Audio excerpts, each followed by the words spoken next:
The broadcast is now starting. All attendees are in listen-only mode. Hi, welcome everybody to the first of the year Kandy Fireside Chat. I know several of you are joining. We are recording this as well, so let me just confirm that. Yes, it is. And today's topic is the power of the portal for enterprise administration. So I'm Sarah Hughes. I'm Vice President of Marketing and Customer Experience for Kandy. We are no longer part of Ribbon Communications. We are Kandy Communications. We are an ABC Technologies company, a wholly owned subsidiary of them. And again, welcome. Good morning, good afternoon, good evening, wherever you are. Again, this session is being recorded so that you can share it with other people after the fact, and we will be sending it out. Along with me today are Kevin Howell Patterson, and he is the Kandy CTO and over our PLM, Product Line Management Organization. And if you don't mind, Kevin, show your video there. And then also have Waqar Azim, and he's also a senior manager in our product line management reporting to Kevin. And as always, we have the wonderful Dave Fowler, and part of our operations organization. He's a senior solution architect. So a little housekeeping here.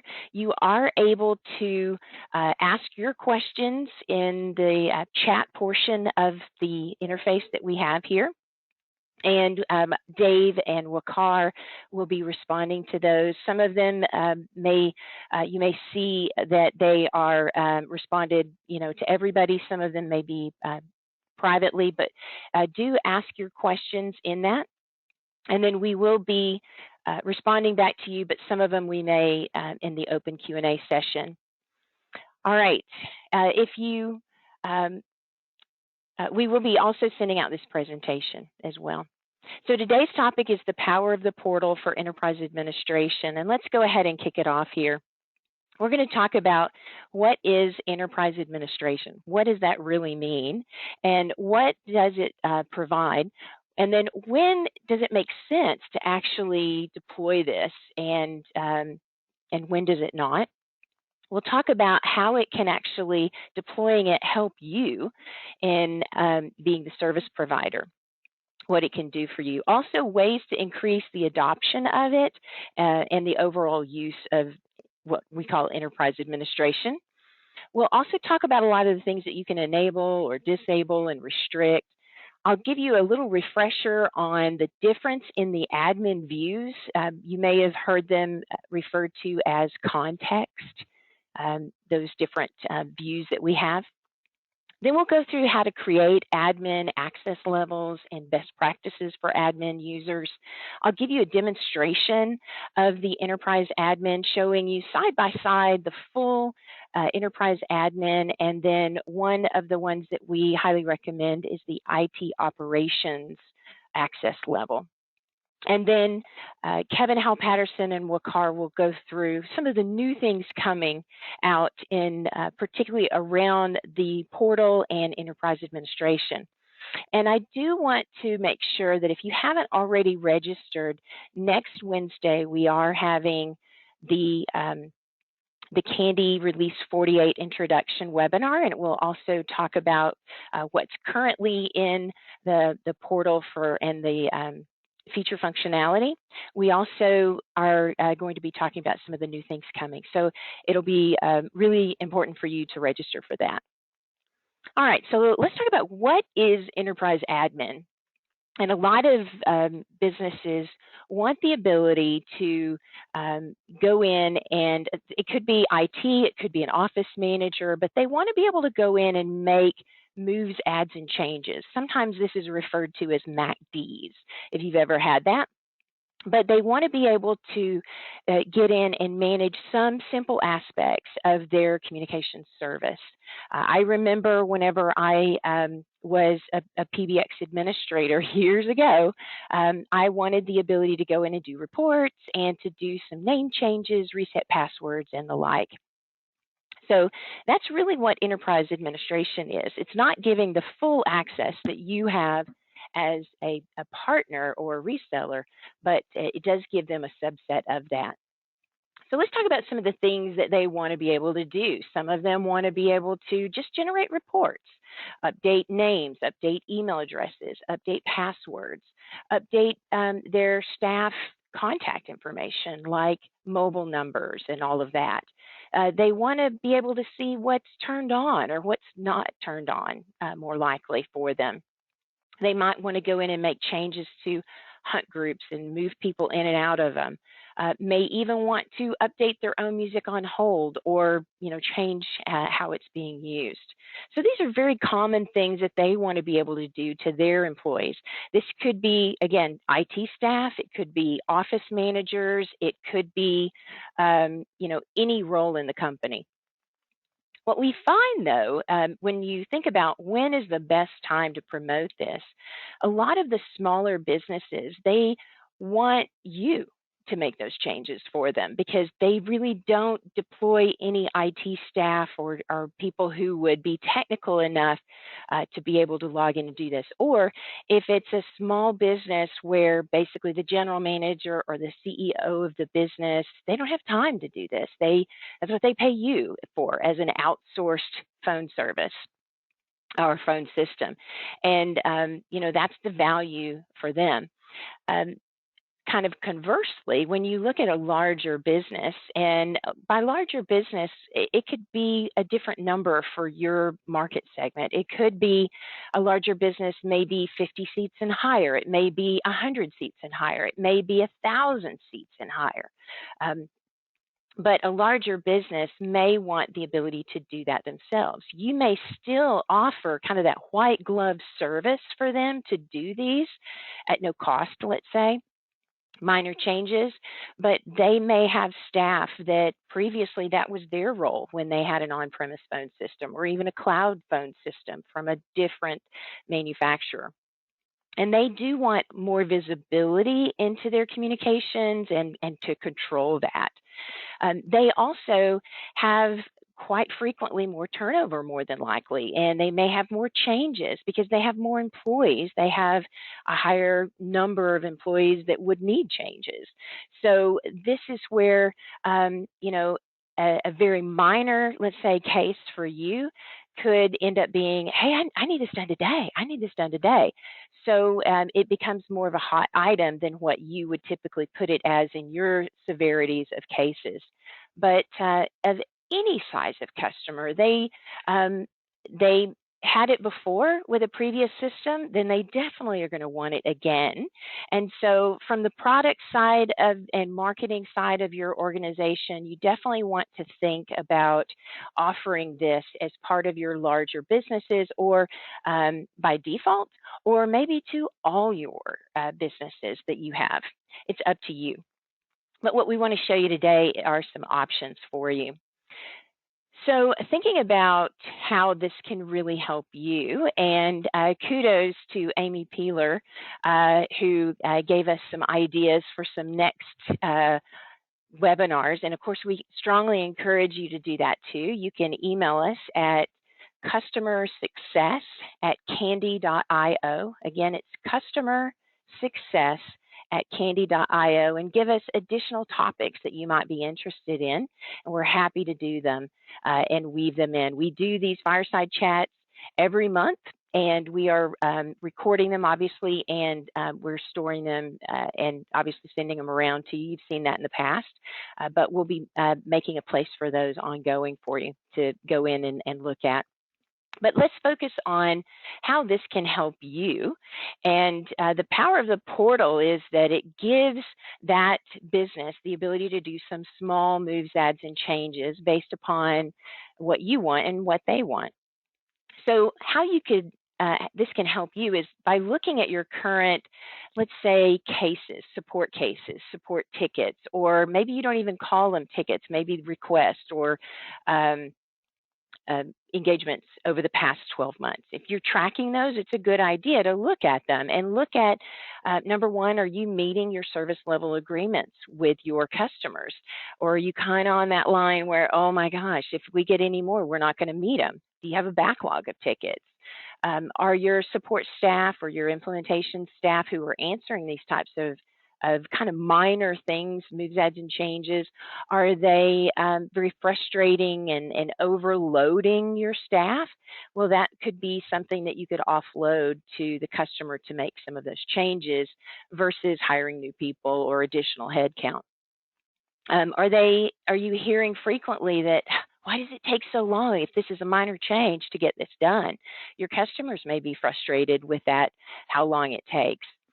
And you can also categorize your cases or your tickets into those that are moves, those that are additions, those that are changes or even deletions, and or anything you want. But just kind of look at it analytically, to analyze what you've got. And are any of those that you could offload to your customers, or at least give them the opportunity to do it in self-service? Not always. Maybe they want you to, but they have the opportunity.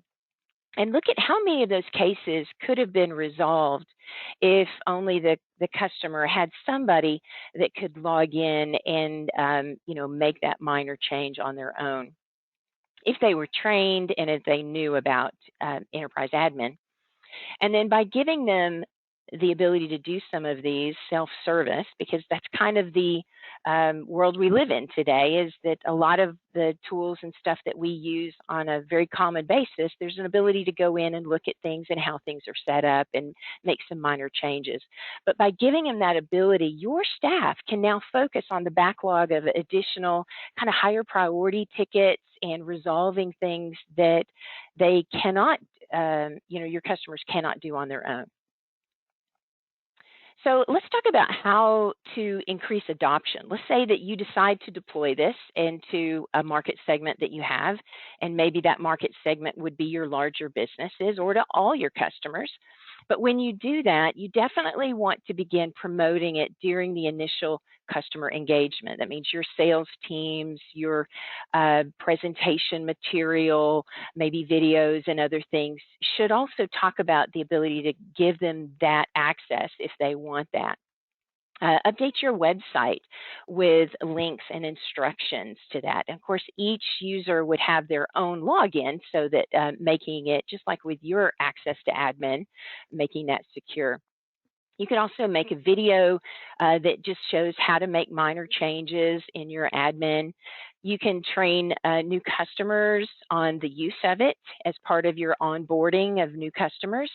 You can also have your sales team and their account team. I don't know how your sales team is broken up, but if you have account managers that manage or service account managers or something that manage those customers after the fact, then encourage them to recommend and use it. And you can also, if they are, let's say, commission-based, you can incentivize them when customers actually do start using that.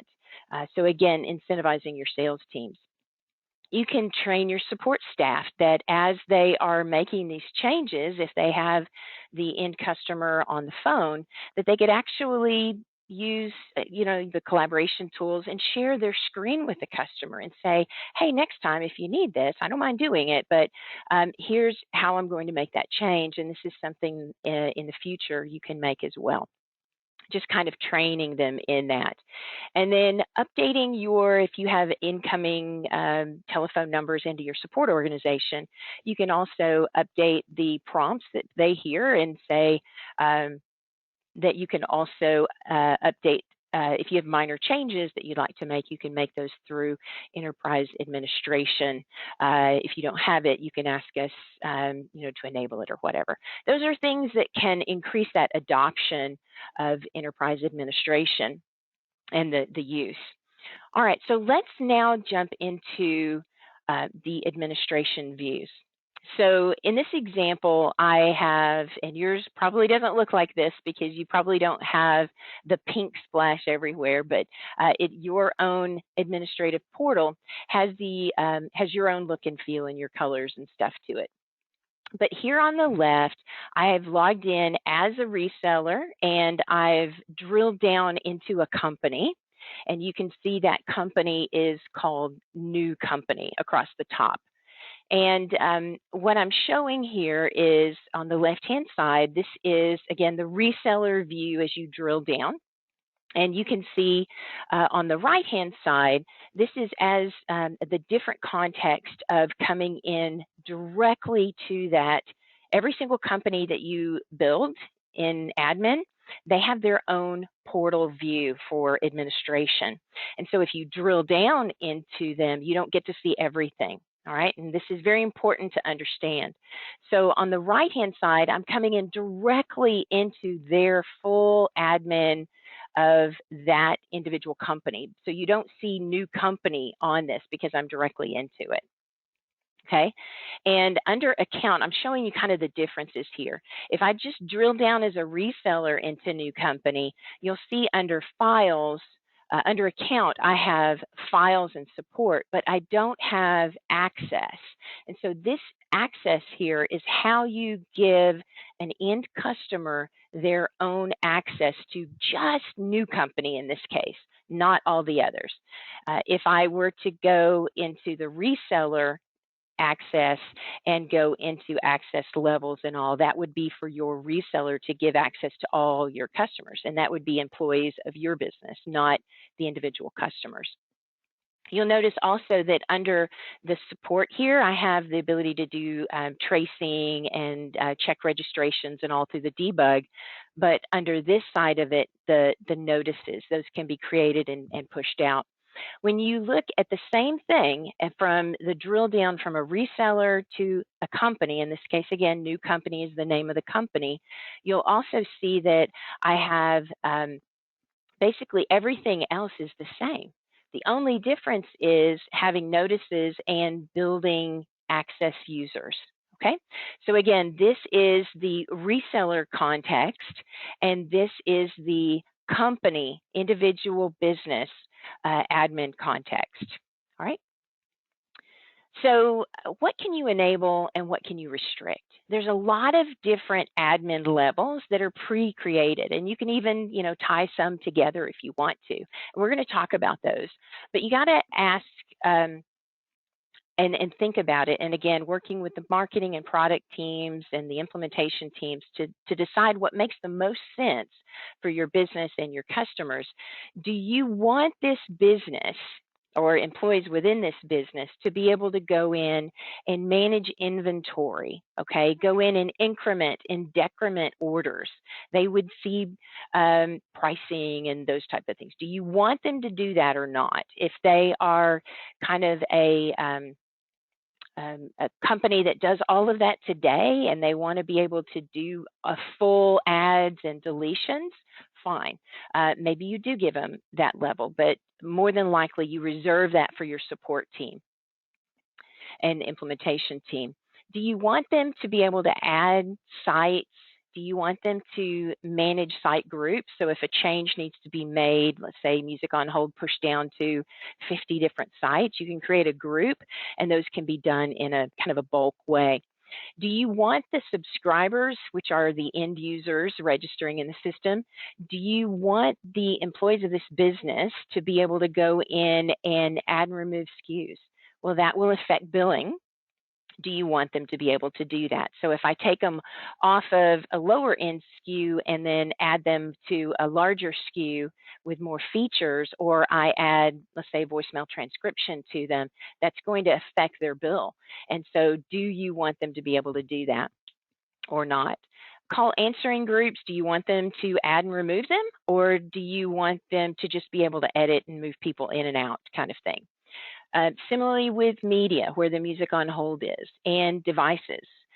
Do you want them to go in and add new MAC addresses for, let's say, Polycom or Yealink phones, and so on, or not? Do you want them to just edit those that are already there? And you may want that business, a lot of times they want reports, so you can give them a reporting only level access to. If they want to be able to utilize our APIs and do some things in that, then you can also give that business an API user access level so that they are not getting access to everything else. So there's a lot of things that can be done here. In fact, there are several that are preset. So let's just talk about them. And the one that's highlighted in the middle of the screen darker is the IT operations. That's the one that will not provide anything that would affect billing. Okay, so we've gone through that. It does also have reporting capability in it. So the top one is called Access, and that's to give this login the ability to create more admin users for this context. And I would highly recommend you keep that to your support staff instead of giving that to a business. The branding, if you enable it for your customer to be able to have their own branding, most of the time this is inherited from your look and feel. But if you want them to be able to go and do that, fine. Again, most of the time you wouldn't. Accounts would be to go in and manage customers and products and all from a reseller. This may be from a downstream reseller. So you may have a certain region or market segments that you target directly with your sales force, but you may have sales agents or something that you create and want them to do that. So that might be an area for them. Order. This is where they can go in and increment orders, decrement orders, and they would see pricing here. Not cost, but pricing. And operations, that's the sites and the services. You can do a restricted of that where it would give you just modify. They can't add anything new. They can't delete. And clerk is all around subscribers. So being able to add and modify and delete subscribers. But you can also do a clerk restricted. So that would just give them the ability to modify. Now, underneath IT operations is support. So you may have a technical support or whatever that wants to go in to view QoS, the metrics, and here they can also do subscribers. And then routing. This is not for a reseller type of access. The enterprise admin level access and the customer context, as we were referring to before, they can go in and manage call routing around find me, follow me, and that kind of stuff. And then the API user, and then just a reports type of level. So I'm going to focus in on IT operations. That's probably in some of the changes that we've made over the last couple of years. And that one, again, gives them an ability to do a lot of things, but it limits them to where they're not making changes that would affect billing. So let's talk about creating access levels first. So you'll see each one of these on the right-hand side here. There are 13 of them that show up. And by default, the admin portal context for a company has the admin level that basically has everything. So you'll want to go in and create something. Maybe you call it enterprise admin, maybe you call it IT operations, whatever, and you would select IT operations. So just building that access level so that as you create admin users, not employees, but admin users, that you can assign that. Okay, some things to consider that you should always make sure that you create a full admin user for your support and implementation team to use so that they can get in, do the moves, adds, and changes, and have full access to create new admin users as well. Don't just use the default admin one. It's very important that you have that as a backdoor in case you need to reset that password. These passwords do expire every 90 days, so they will need to make sure and change those, and they'll get notifications through the portal in there. It's also important that when you're in admin, you write up at the top where your name is, that you pull that down and enable notifications so you do get those emails about it. You should also create an enterprise admin depending upon the level and functionality that you want your sales account manager to have, so that he or she can help with the customer so they can see what's enabled, what's not enabled, and so they can also upsell things, because you want to definitely do that. Get into an account and add additional functionality. You should work with your marketing and product teams to make sure that all of the collateral and content and everything that they're promoting is in line with what you're deploying, so that your sales teams are engaged to sell these and they have all the necessary things. So you guys are all in sync on the same page. And again, the IT operations level is going to give them the ability to access things, but nothing that's going to affect the monthly bill that they get from you.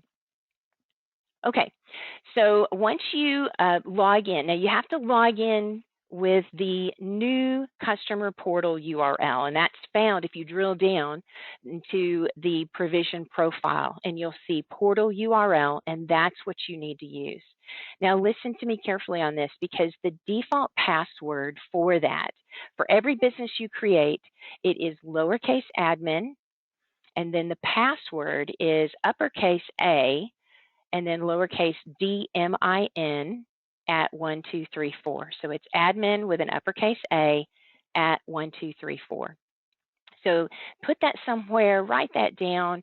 Again, if you drill down into a new customer that you've built and you go into provision profile, look at the portal URL, that is their specific context URL, and you can click on that. The default login to that is admin lowercase and then admin with an uppercase A at 1234. Okay, so once you do that, now you're in that full context. Now you've got for the business, and you've got the ability to create these access levels and go in and set up names. Okay, so you go into account levels, you name it whatever you want. In this case, I've named mine Enterprise, I think, or IT Ops. Click what you want, and then you'll put in, go under user accounts, you'll put in a user ID for them. This is not to register into a phone or a client, okay? This is to give them access to the administrative functions for this particular business, and put in their name. You can put in a password or leave it blank. If you leave it blank, then they'll have a random one sent to them. And you'll definitely want to put an email in here so that when they need to reset their password, there's an email for it. Do turn on email notifications here and select the new access level that you entered, okay, that you had just created. Save it. And here's one for me as an example. And mine is set to be active. You can disable these as well. It's very, very important to anybody who's going to be accessing this has their own unique one, so that if you need to go in and lock them out because they've left the company or something like that, that's very important. Okay, and so you can suspend them. All right, so once you do that, these are different access levels, just showing that, and it will show you across it the different permissions that maybe this one is an operations, a restricted operations plus reporting. So you can tie in several different ones. All right, so here I want to show you the difference between a full enterprise admin, okay, and again, my company name is New Company, generic, and I logged in with the admin access, and it's, full capability. There's nothing different. But I've also got an enterprise admin user, same company, but I've logged in with the IT operations access level. Okay, so I'm going to do that and show you left and right on each of these. So very first thing when you log into admin, you've seen it, it drops you into dashboard. And what you see here on the left, the full enterprise admin has orders, so they can increment inventory. They can go in and look at reports here, like their ramp report, their cost usage, product usage, those type of things. But notice there's no dashboard tab at all, so they can't, that order tab, all they see is the notices. Okay, so again, IT operations, Can't make any changes to anything that would be billing related. Similarly, when we go into the account access, they only see access logs. So they'll see who has accessed the system. If Sarah has a login, Dave has a login, Kevin has a login, Wakar has a login, any changes that they make will be shown in here. And that's also important for 911 notifications will also be in here too. All right, so here I have Sarah. They don't see user accounts. They don't see access levels. They only see access logs. Then on the account files, this is where your billing files are. This is also where the bulk import templates are, that kind of stuff. They're listed in here. There may be some traces and stuff in here too, but it's basically the same level of access, okay? No difference in account files. Under account support, they do not have the debug tools, and so they can't go in and do SIP tracing. They cannot force deregister a device. They can't check registrations either. Okay, so they see notice management. They cannot add notices, meaning push down notifications to other people in the company. However, the full admin access can do that. Okay, the next one is provision info. They both have it, but they don't have the inventory or the vertical service codes, in which those are the star and pound codes, like star 69 and that kind of stuff. So they won't see that, but they will see the profile settings. And you'll see here the portal. That URL is what I was talking about. That is the specific URL to get to this enterprise admin. Okay, then on the provision sites and subscribers and all that kind of stuff, you'll see the full admin can add sites, can bulk import sites, can also go in and delete sites, but the IT operations cannot add, cannot delete, that kind of stuff either. If I check this box over here on the left, you would see the removal of it. But what they can do is go in and edit things like the class of service, or that's also in sites is where the 911 notifications are. So that's also important that they have that. Provisioning new subscribers. They cannot provision new subscribers because that would change billing, but they can go in and edit subscribers. We'll see that in a minute. So the add user is available here. They see the list. They cannot export those subscribers. Notice the export button is over here, but they can't do that. They can search, but they can't export them. All right, what about changing things in the subscriber? This is where I would call it the meat and potatoes of where they will probably make the most of their changes, like changing somebody's name, Susie Q. And so notice the right-hand side, the enterprise admin with the IT ops level access can change the name. They can also change the password. They can change them to another site that's already created. But notice all of this is grayed out. They cannot make changes on the right-hand side, top right quadrant. They cannot make changes to the SKUs. I can't uncheck one SKU and check another. However, you can here. They can go in and update that person's mobile number, home number, right? Who uses that? Fax number, email, set up voicemail to email, all that kind of stuff they can do, but they cannot go in and change the telephone number assigned to this user. They cannot go in and change the public number, which is the outbound call that shows for this telephone number or this user when they make a phone call, what their outbound caller ID is.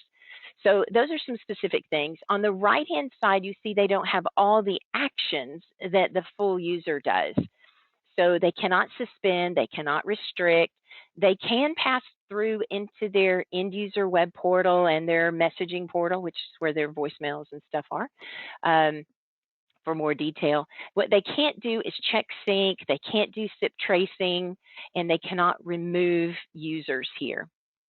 Okay, so those are the big differences to that. But notice they can make lots of other changes that would be, again, the primary things that these enterprises want to be able to do.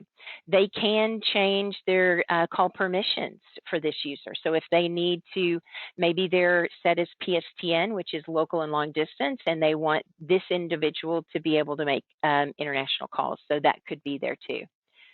All right, what about the address book? Adding new entries to the global address book can be done only by the full access, but the IT operations can edit those that are there. They can see them as well. They can search up here and find them, and you see one here, but they cannot add them. They cannot remove them. They can't reset all the global address list. In the site groups, the full admin can add site groups. Again, this is a way to make bulk changes to like music on hold and things like that for multiple sites in a bulk way. And but they can go in and look at it, and they can add and remove sites as part of this group that's already created. For device management, this is also interesting because the full one can add devices, MAC addresses, and all of that. They can import them as well as the provisioning URL, use that. But notice the IT operations cannot add new devices, but they can go in and click them and modify them, like upgrade the firmware and enable hot desking kind of thing. You are able to download these as well, but they are not able to remove those devices. They can't add new ones, they can't remove them, but they can edit things that are there. Also, on call answering groups. Now remember, and we've had some previous Fireside chats on call answering groups being hunt groups, shared line appearances, parking, also has UCD groups in here, and I'm sure I'm forgetting something, advanced hunt groups. So there's several different things, call pickup groups are all part of this. And they can go in and they can edit several things, but they cannot remove those call answering groups. So I couldn't remove a hunt group. I can't remove a UCD group, but I can do pretty much everything else. I can also make one of these users an administrator so that in their end user portal, they can manage it. And if I've got a wallboard enabled, they can see it. Of course, the end user web portal, if you make one of them an administrator, they also can access the wallboard. All right, provisioning account codes. Account codes are codes, maybe like a billing code that you, let's say you've walked up to a printer and had to put in a code in order to use it. So you can set those up here, and you can add groups as a full, but you cannot as an IT operations. You can edit it though, and you can manage that. Media, which is your music on hold or announcement files and so on. IT operations cannot do that, but they can edit those that are already there and assign them to different things. And short dial codes. You may not know what short dial codes are, but it's a way to dial a certain number. I use this quite frequently for people who are part of the business. Maybe they're a consultant or a contractor and they don't have a number or a real subscriber, but you want to make their cell phone number, let's say, as part of the extension dialing. So in this case, I've got 4,000, and if somebody dials 4,000 like an extension in the company, it would ring this number, which by the way was my cell. You can also have it, if you've deployed multiple locations and you haven't cut them over yet, it's a way to extension dial between systems for a time period. Now notice they cannot add them, and there's no X over here to delete them, but they can go in and edit them. Okay, so again, very consistent with the rest. Paging groups, they cannot add paging groups or remove them, but they can edit those that are already there. And this is particularly around the Polycom multicast paging. What about templates? Generic devices, and again, if you need more information on generic devices, we did a webinar previously, Soup to Nuts on Devices, and so that's one that you can go back and watch, and if you need access to it, just let us know. Again, customer success at kandy.io, and we'll be happy to share that link with you. But if you've given this business, you've enabled generic device management, because that's something when you create a customer you can do or not.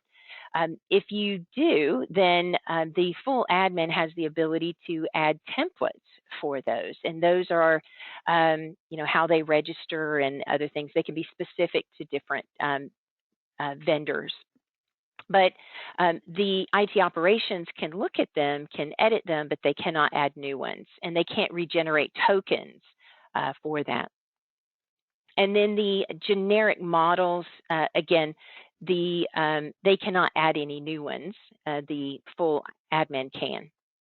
Okay, so I'm going to take you through that in just a second. I know that was a lot of content for you, but let's talk about some best practices. So you always want to create reseller admin. Okay, this is part of your admin, not the end company, but your admin. Make sure that you're creating reseller admin level or whatever access level, but in the reseller admin portal, access for anybody that's going to be managing and provisioning KBS type of stuff. Make sure they have their own, because that's an audit trail in the account records there, and you can go back and look at that, and you can see that Sarah made a change or something like that, so that you can, hey, why did you make that change? If something happens later and you need to follow up on it. If you don't do that, everything's as admin, and you can't tell who made what change.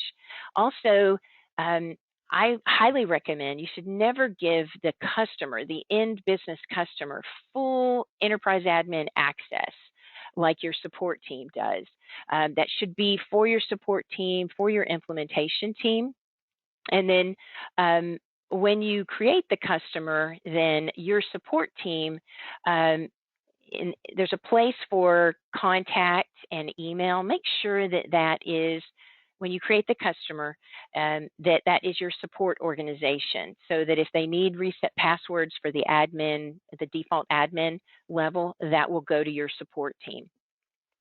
Always create enterprise admin users for any customer employee. Same thing as the first one, because you want to make sure that if they ever leave the company, you can lock them out or remove them altogether without restricting everybody. And again, that audit trail is super important. Only give enterprise admin access levels to what they need to be doing and what you as a company with your product and your marketing and operations team have decided is the best choice for your type of customers.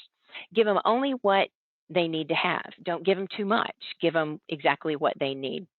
And you can do that with a blend of those different access levels. Or even the IT operations that I showed. Make sure that you work with your marketing team, your product team, and coordinate with the operations team as well, so that everybody's in sync, that everybody knows, hey, this is what we're offering as part of this, and these are the things they're going to be able to do. It's very important that everybody be on the same page. And make sure that your sales or your solution architects or your sales engineers, whatever you call them, that they also have access to their own customers, not end user, but end customer administration, so that they can help those customers, so that they can see what's enabled, so they can cross-sell and upsell, and your business can grow deeper and wider with them. All right, so now I'm going to flip over and give you a demonstration. Let's see here. All right, and let me do this. I have two here, and I'm using Chrome as a browser, and I'm using one as incognito so that they don't overlap each other. On the left here is the full admin access, and I'm going to use the admin and the, I've changed this one. Okay, and you'll notice you can, if you forgot the user ID or whatever, that's why it's important to have your email in there. Okay, so I'm going to log in as the full enterprise admin. And over here, I'm going to log in as my enterprise that uses the, that uses the IT operations. They look the same, but whenever they get in, They're a little bit different here. All right, so you notice again, you come in immediately to dashboard. They cannot add orders and increment orders. They can't go in and do these reports, product usage and ramp reports. They can't do that, but they do get those notices. Again, those a 911 call, and again, that's the U.S., but an emergency call was made from this or that. Under account, you see the users, the levels, and all of that. If I click on that under account, access, they don't get the user accounts. They don't see admin, Sarah Hughes, and enterprise. They only see the access logs, okay? And they don't see the access levels that we've created. And again, I showed you how to add an access level. When you do, you name it, and you can choose. I chose here the IT operations one. Okay, when you do that, then these others will, turn yellow that are not applicable. But if I wanted a clerk restricted, then I could still give them report access, and I could give them routing if I wanted to. Okay, so there's certain things that you can do or not do. All right, now let's go into support, account support, and they don't have the debug tools. They can't add notices either, but the debug tools are the setting up traces and deregistration, SIP capture, and all that. They can't do that. And under provision, if I go to provision info, they have that, but they don't have the inventory to see what SKUs are there and how many are in use and available and all of that. They can't see that. And they cannot see these vertical service codes. Again, I talked about star 69, let's say, in call return. They can't see those. Under, let's see, everything else down here is pretty much the same, but let's go into users, provision users. That's probably the biggest thing. Sites, notice they don't have the ability to add a site. And if I click on one here, they don't get to delete one either. They can't remove it. They can't add it into a group. Under, if I open up a site, I did want to show you that, and I'll just open up DFW here. There are no restrictions on what they can and can't do here. They have full access to that. They can also, this is where we have our 911 contact information. Again, you may call it a different number. In the US, we call it 911, but this is to support the Ray-Baum and Carey's Law Act with the notification here. We also have SMS in that. You can test it. Okay. And if I go to subscriber, that again, as I mentioned before, this is probably the meat and potatoes. They can't download the subscriber list because it would have all of the things and stuff like that, but they can search. They cannot add new users. They cannot delete users. So if I click this one, and again, Agent 3 here, you notice there's no actions that show up on the right-hand side. They can't check sync for that user. They can't change the status to restricting it or suspending it. And the check sync is one that could be scheduled or done immediately. They can't do any of that. But if I go in, and I used Susie Q here before, this is where the big differences are. Notice they do not have the ability to restrict or suspend the user. They can't do check sync. They cannot SIP capture or remove them, but they can change name. And that's very, very common. This position might be a generic user ID for customer service #1 or main receptionist 1 or whatever. You may have a lot of turnover in that role. And so they can go in and change that name. They can also change one site to another, and they can change their password for them, kind of reset their password. They can't go in and change the telephone number where you can here. When you click this, it brings up a pick list of all of the numbers, and so they can't do that. They could put in some of the other contact information. They can turn on voicemail to email. They can change their mailbox pin, their Meet Me pin. They can set up call grabber for them. And they can also change their time zone, their language, and their class of service. The difference here, SIP is internal only. The PSTN is local and long distance, and international being the INT. They can change what their extension is, and they can change the Meet Me access code. They can turn on or off voicemail for them. So if they want to turn off voicemail, you would say none here. And they can turn on or off the ability for them to see in the Find Me, Follow Me, the advanced, which is like the if then else statements and stuff. They can drill down into their message portal. So that's also pretty neat. Under address book, if I were to search and find one here,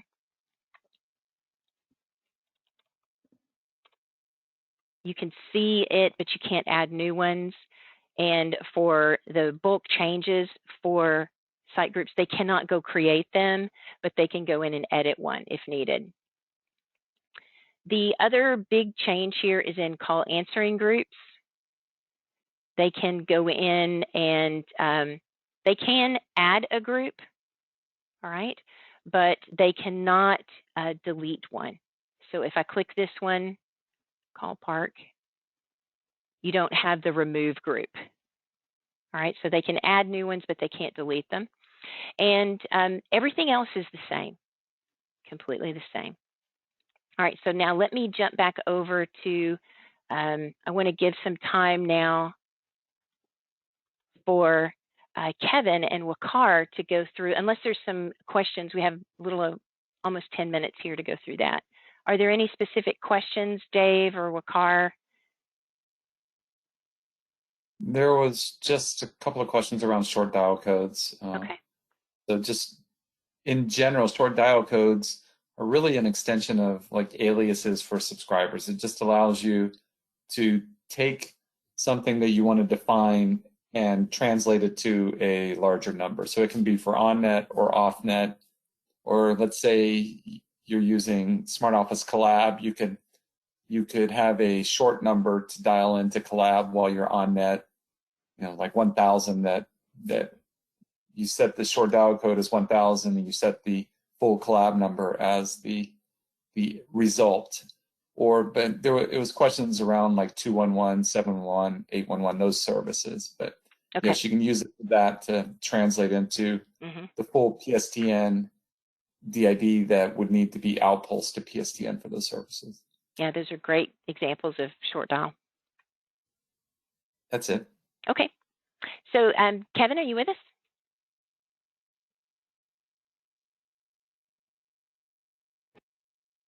Yes, I am.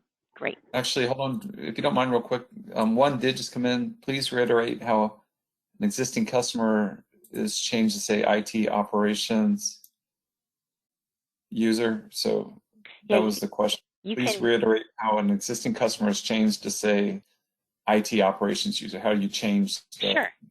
Let me show that here. So I would go into the full admin user, and if I wanted to change here, Sarah Hughes, okay, that has the full, you know, whatever it is, if they're one or the other, you just simply, you've created the access level and you can change it here and then save them. So you don't have to out and rebuild their access level, you just go in and change them. Okay.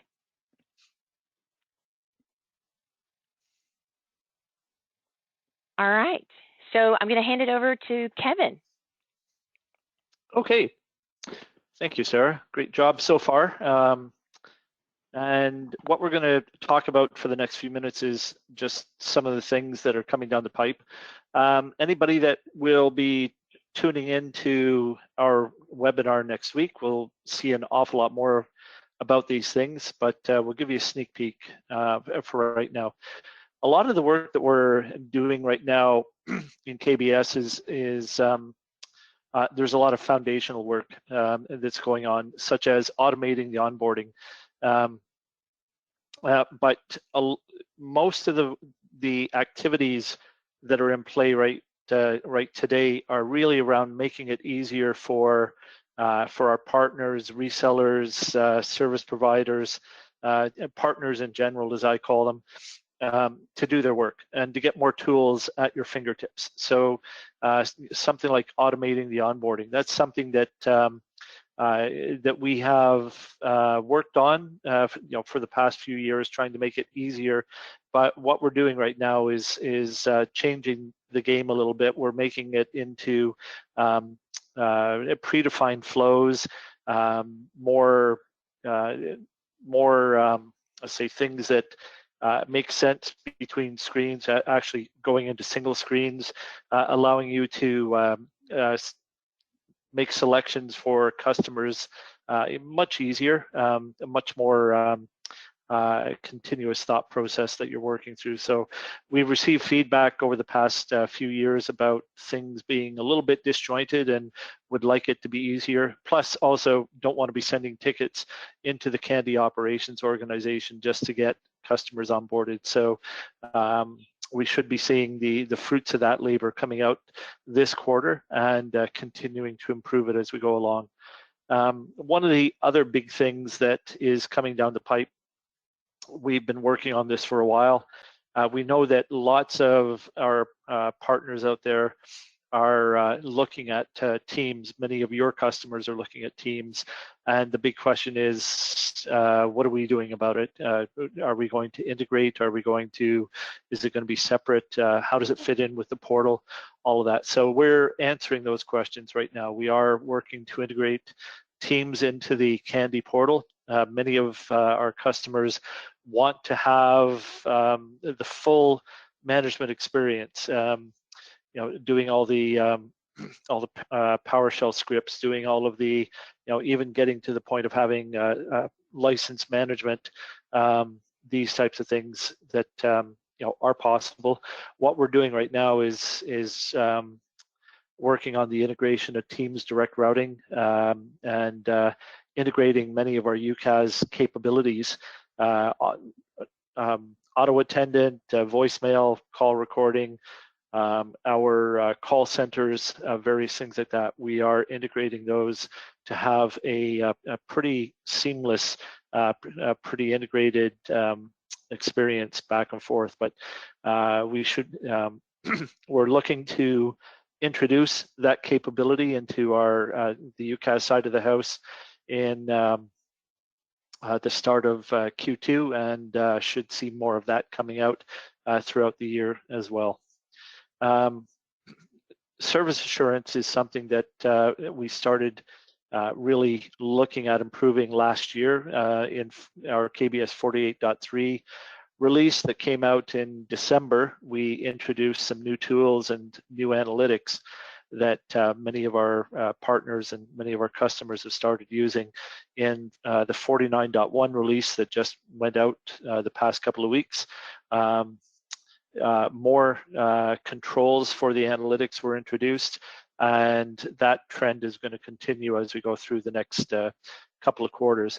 But we're also looking at adding in different tools as well. So we in Kandy have a wealth of tools that our operations team uses on a day-to-day basis to do debug, to do monitoring, to look at the system end-to-end. And we're now looking at, as part of our service assurance evolution, introducing some of those tools, or at least output from those tools into our partners, so that again, it makes the support role and the support operation easier to do, gives you better information to interact with customers. So hopefully at the end of the day, we have better capability end to end for all of us to deliver a better service to the end customers. CRM integration is one of the things that we started working on last year, and we actually put a stop to. There's a lot of different ways you can go with this, and so we put a brakes to the path that we were going down, revectored our efforts into the service assurance and brought that along. So now we're back to looking at CRM integration. We're starting with the rollout of a Salesforce.com client. It should be It should be coming out this quarter. The client is basically there. We are working now on testing it, putting it through our testing, but also the end-to-end management of it. So the intention here is that we will have this client fully managed, fully orderable, visible, assignable from the KBS portal, and through assigning SKUs, it should be, or you will be able to add that into the profile of a user. It will interface with Salesforce. They will be enabled to get access to the Salesforce client, and then from there you can make calls out of Salesforce.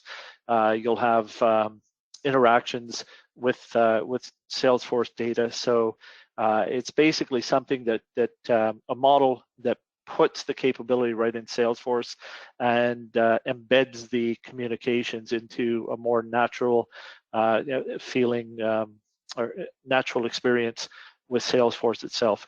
Once we get Salesforce there, we're going to look at a couple of others that Microsoft Dynamics being one of them. Their ServiceNow is another that we're going to be looking at, and we'll keep building up that portfolio as we go along.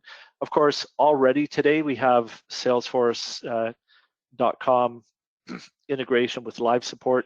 We are continuing to evolve that, and we do have SFDC integration with our KCC product as well that we can enable. So we're looking at it from all different angles, but we want to have a generic capability. If you're living inside Salesforce, having the ability to work in there, but also if you're living in another tool, having that integration. And then finally, and not finally for everything that we're doing, but finally on this page, the UX evolution. So Sarah just walked through, a path through our KBS portal.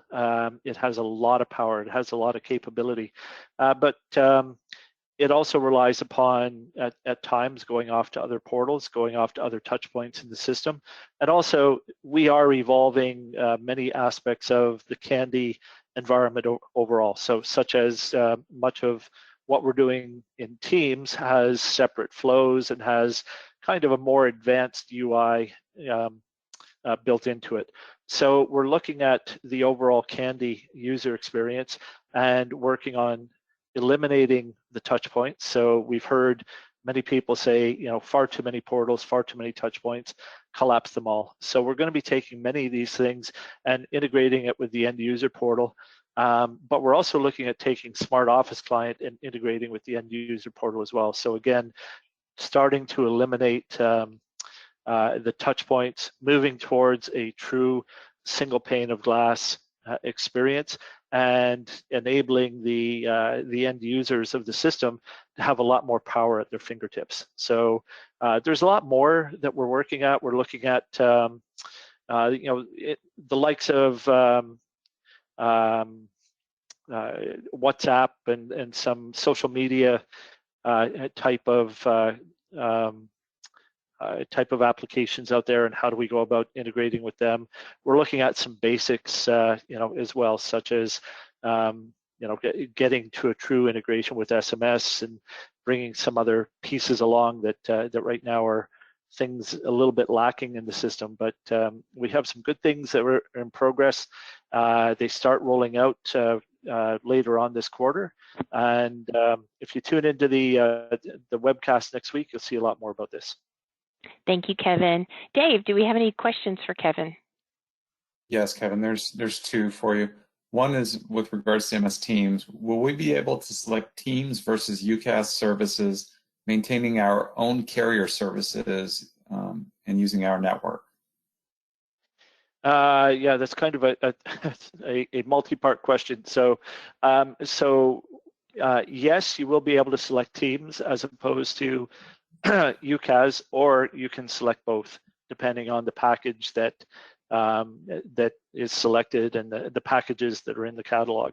With regards to using your own network, so the answer is yes, but it may take us a while to get all of that worked out. That may be later in the year when we get that full integration. So the intention, however, is we're not going to be forcing anybody to switch over or use any type of carrier. Today, the Kandy service is about BYOC.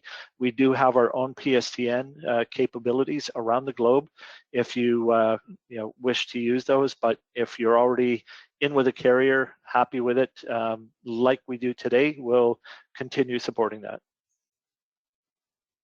Okay, thanks. And the second question is, are there any plans to integrate with CRM such as AMS 360? AMS 360, I believe we looked at that one last year. So integrating with CRM, there's and we have to look at specifically what is the the usage of it, the intended use cases. If you want to work, like we said, with the Salesforce.com, working and living within that application and having embedded communications. There's a select few that we're going to be doing that with. We may, there may be opportunities for others to, try and bring along a client, in which case we'll look at it. But, the partners that we're working with right now that are building these clients, there's a select few that we're going to be doing that. On the flip side, sorry, that's kind of the embedded communications answer. There's the the contact center response, or the contact center capability, such as live support or KCC, where we will continue to drive integrations, and something like AMS 360. We did look at that, I believe, in the fall. It looks as though it's a fairly it's not, let's say, one of the bigger ones that we've looked at, but we can look at it if we can get a kind of an indication of really how big and what the use cases are.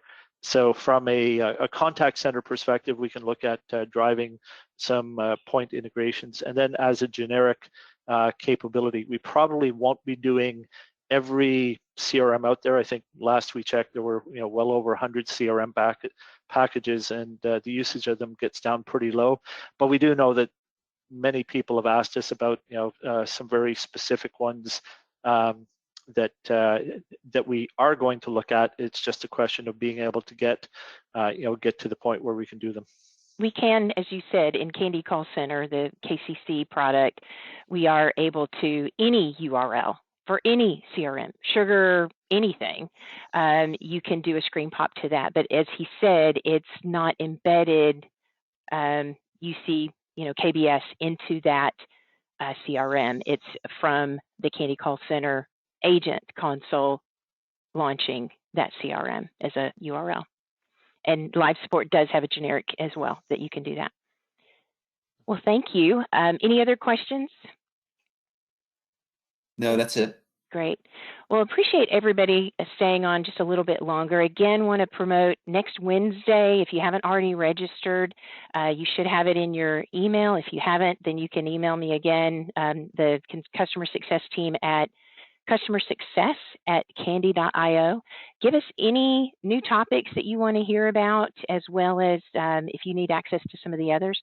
We'll be sending this recording out to everybody, and if you even if you didn't register, it's a link for you to go in and download. And we'll send the presentation too.